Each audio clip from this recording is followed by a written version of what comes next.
Hello, everyone. Today I'm going to teach you how to release your hips. So last week I talked about two major misconceptions about stretching. And one of them was that a lot of times we're very focused on the muscles. But what I'm interested in is how can we release the joints? You see, we have so much space in our joints, so much untapped potential in our joints that we don't access because the muscles around our joints are very tight. And a lot of people think that they're not flexible, but actually their muscles are fairly long. It is that the muscles, joints are very tight and not allowing the flexibility to happen. So today, I talked about that last week, and today I want to show you a way that you can use a certain technique in order to release the muscles around your hip joints. And when you release the muscles around your hip joints, see, a lot of people think that the reason why they can't touch their toes, the reason why they're sitting like this and there's no way they can touch their toes is because their hamstrings are too tight. Well, I would argue it's that the muscles around their hips are so tight that that's what's preventing them. See, it's preventing their pelvis from being a 90-degree angle here. And instead, their pelvis is tipped back because all of these muscles here are so tight, and that is preventing them from touching their toes. And for me, in my opinion, the solution is not about lengthening these muscles, it's about relaxing around the joint. Relaxing, relaxing, relaxing all those muscles around the joint. Then you can easily come forward. So how do you relax the muscles around the joints? In order to relax the muscles around your hip joints, you have to understand the way that the pelvic floor works. So if you've taken Pilates or studied anatomy, you might have heard of the pelvic floor. It is a diamond of muscle between your pubic bone, your tailbone, and your two sits bones. So it's basically the bottom of your pelvis, right? It's where all your parts are. And this diamond of muscle is the blueprint for how we move. So if you watch someone walk down the street, you know anything about the pelvic floor, you can know where they hold in their pelvic floor by how they walk. So, for example, if someone is walking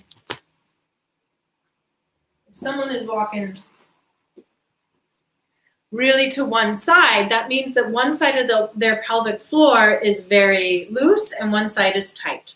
Or if they were to walk tucked like this, it means the front of their pelvic floor is tight. Or if they walk really arched, then it means the back of their pelvic floor is tight. So the reason why it's important to understand the pelvic floor is that when the pelvic floor is strong, then the rest of the body can release. And this is one of the most important, most fundamental concepts you can ever understand about your body. When your pelvic floor is strong, then the rest of your body can release. When your pelvic floor is weak, then the rest of your body will grip and hold on for dear life. So, for example, if you see an old person shuffling when they walk, let's say they have a walker and they're just shuffling with the walker, that's because their pelvic floor is so weak that the entire rest of their body can't move. It has to hold on because there's no support in the pelvic floor.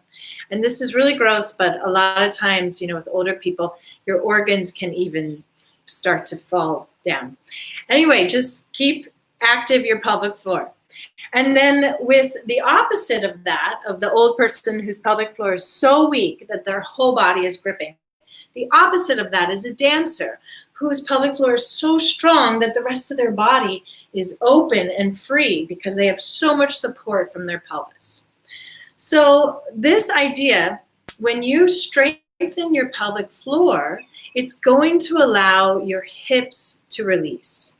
And that's how I want you to think about releasing your hips. Is don't even think about stretching the muscles, and you can think about releasing the muscles, but do it from engaging your pelvic floor. And I'll show you how to do this.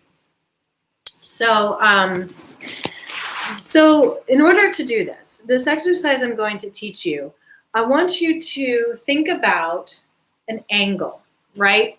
Like you have an angle. And then this, let's say my arm, this is the fulcrum, right? And my arm is moving at the fulcrum. So I want you to think about isolating one part of your body and really allowing that part to move in the socket without anything else moving. In this example, if I didn't isolate this part of my arm and I didn't allow the movement to come right from the fulcrum, then it would look like if I moved this to bring it up. So I moved the fulcrum, right? So I want you to isolate the fulcrum and then move the body part.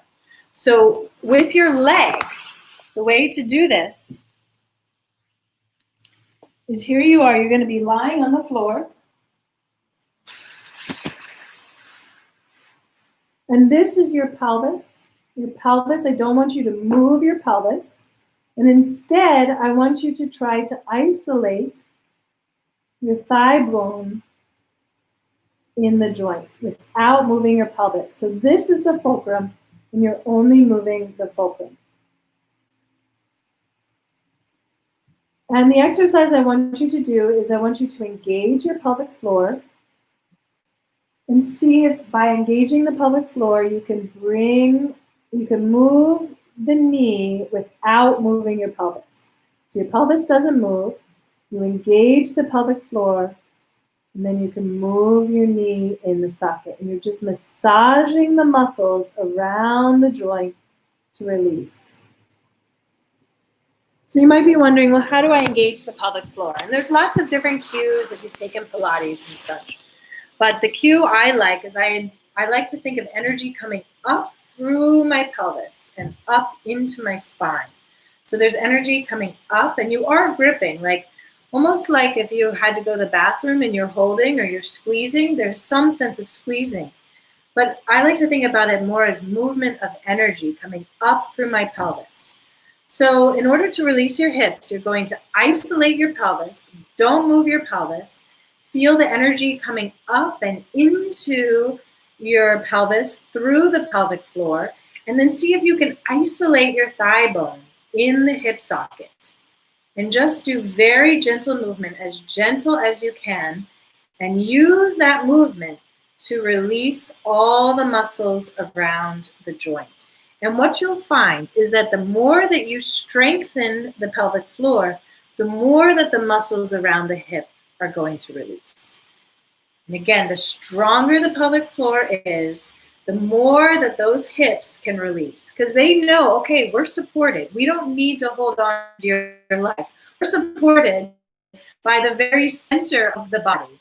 And because of that, those muscles can release, and then you will discover so much movement potential, so much space in your joint that you didn't have access to before. And I just want to show you, this is kind of advanced, but last night I was really working on this, and I was spending a lot of time on the floor, and I was seeing, like how far could I bring the leg without moving the pelvis. And it really was in order, so here I am now, right? Let's see that.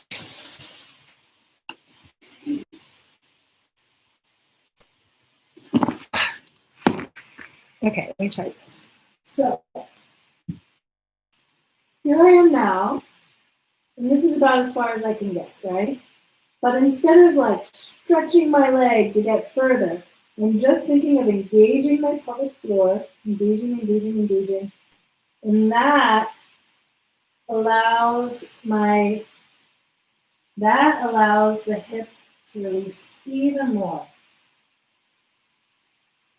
And the more that I engage the pelvic floor, the more that I can release the hip and bring my legs closer and closer.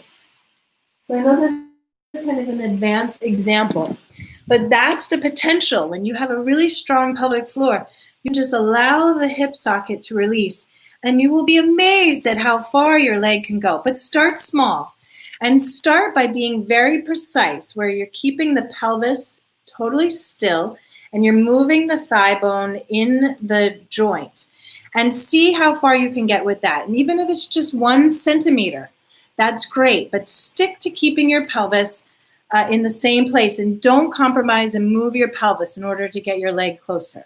Instead, isolate the pelvis and move the leg in the joint and allow all the muscles around the fulcrum to release. Okay, so I hope that's helpful. Thank you, guys.